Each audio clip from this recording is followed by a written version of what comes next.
I never thought I would have to use words like violent or aggressive to describe my adorable 3-year-old son, because at home, he is the happiest little boy I have ever known. But would you believe it? With just one email from his teacher, that image completely shattered. My son was described as an unruly child who frequently hit friends, attacked teachers, threw toys, and knocked over tables and chairs whenever things didn't go his way. The situation was so serious that the principal even had to step in and warn our family about severe disciplinary action. At that moment, I felt truly heartbroken, ashamed, and mixed with a sense of sheer terror. I tormented myself with questions like, am I raising a bad kid? Or does my child have some serious psychological issue? But after calming down, working with experts, and piecing everything together, I realized that those behaviors, the hitting, kicking, and throwing, were actually a cry for help that we adults hadn't fully understood. This video is not just my story, it is a solution for you if you have ever frozen in shock seeing your child lash out at someone, or if you feel helpless in the face of tantrums where things get thrown, and you fear these behaviors will become a permanent part of their personality. Today, I will not judge the child. Instead, I will share with you how to decode and handle these aggressive behaviors at their root before it is too late. Hit the subscribe button right now so we can walk this journey together, and let's dive straight into the main content. I remember vividly the moment I sat there, stunned, reading the reproachful lines in the email from the school over and over again with a heavy heart. At that time, I felt incredibly lonely, but then I realized that it is not just me. Thousands of parents out there are also silently enduring this pain. The fact that a 3-year-old behaves like an angel with their parents but transforms into an out-of-control storm at school is actually not a sign of being spoiled or poor parenting. It is simply emotional and sensory overload. At home, your child feels safe and understood in a familiar environment. But school, with its noise, rules, and battles over toys, is a world too big for their immature brain to adapt to yet. Throwing things or resisting violently when a teacher takes away a toy isn't because they hate their friends. It is because they are panicking and lack the vocabulary to express their discomfort, so their body is forced to react in the most instinctual way. We often blame ourselves, but please lay that burden down because your child is completely normal and is just trying to survive in an environment they cannot yet control. When I sat down to work with the therapist, the first thing they said to me completely changed the way I viewed the problem. Aggressive behavior is not your child's personality, it is a symptom. Just like when a child has a fever, the fever is merely a sign that the body is fighting an infection. Your child's hitting or throwing things is the same. It is a sign that their mind is in trouble. I was stunned to realize that to help my son, I couldn't just focus on punishing him to stop hitting friends. I had to find the root cause behind it. From documents and expert consultation, I discovered that these hidden culprits usually fall into a few main groups that we very easily overlook. First is frustration and communication barriers. This is what I found most true for my son. At school, he wants to play with a toy, but a friend takes it, or the teacher puts it away, because he doesn't have enough vocabulary to say, I am frustrated, or I want to keep playing. He falls into a state of helplessness, and when language is powerless, the limbs will speak up. Aggression at this moment is actually a cry for help from a child who is stuck in expressing emotions. Second is impulsivity, often seen in children with tendencies toward hyperactivity or ADHD. These children have absolutely no intention of hurting anyone. They are not evil or heartless, as outsiders judge. Simply put, their brains work too fast and action precedes thought. Throwing things is not to break them, but an immediate reflex when the child hasn't had time to weigh the consequences. Third, and deeper, are mood and emotional issues. There are children who become aggressive because they are falling into a manic phase, losing control, or conversely, are depressed and irritable. Even invisible fears, suspicion, or paranoia can cause some children to attack others just to protect themselves from dangers that only they perceive. And finally, Although rarer, we must not be complacent about causes stemming from physical trauma such as head injuries or epilepsy, or more serious behavioral disorders. You see, your child's behavior at school could just be due to a noisy environment causing stress, but it could also be a sign of a simmering psychological issue. Understanding this, I no longer look at my son as a bad child who needs discipline, but as a child who is struggling and needs support. And it is this shift in mindset that led me to the 5 specific action steps that I am about to share with you right now. After understanding the causes, I asked myself, I know the why, but what now? How do I stop that little hand from swinging whenever he gets angry? And after many trials and errors, consulting Dr. Mudd and other experts, I distilled it down to the 5-step strategy to soften anger. This is the lifeline that helped me and my son find our connection again.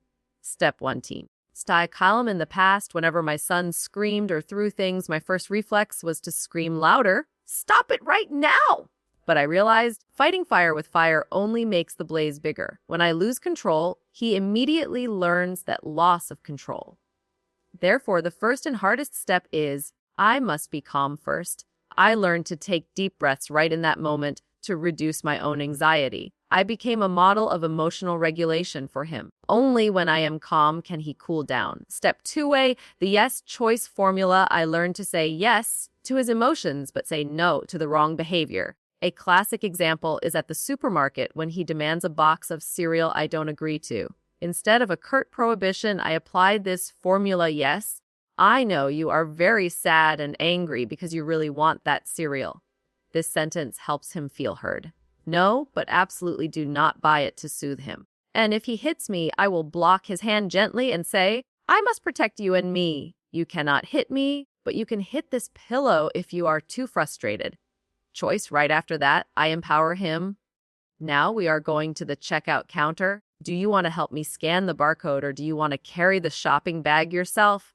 This helps his brain switch from fight mode to cooperation mode. Step 3, specific praise. We often only pay attention when the child is bad, but forget when they are being good.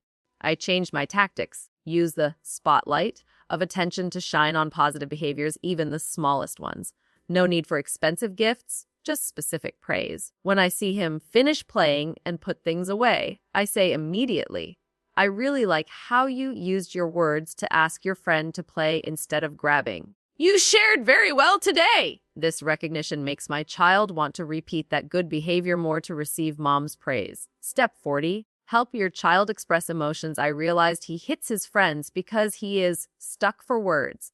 He doesn't know how to say, I am angry. My task is to supply the words for him. I talk openly. Mom, Dad sees you frowning. You must be very disappointed, right? When the emotion is named, it is no longer scary. Gradually, my child learned to use his words instead of his fists to solve problems. Step 5, control triggers. Finally, I observed carefully. When does he usually get irritable? It turns out it's every rushed morning getting ready for school. So I restructured the routine. I use a timer, breaking down tasks. We have 10 minutes left to get to the car. This preparation helps him avoid being surprised or panicked. I also set small goals. If you go to school happily for 4 days this week, we will go to the park on the weekend. This creates positive motivation instead of punishment. You see, these 5 steps are not a magic spell to turn your child into an angel overnight, but they are a sustainable roadmap to soften aggression with love and understanding. Try applying them today.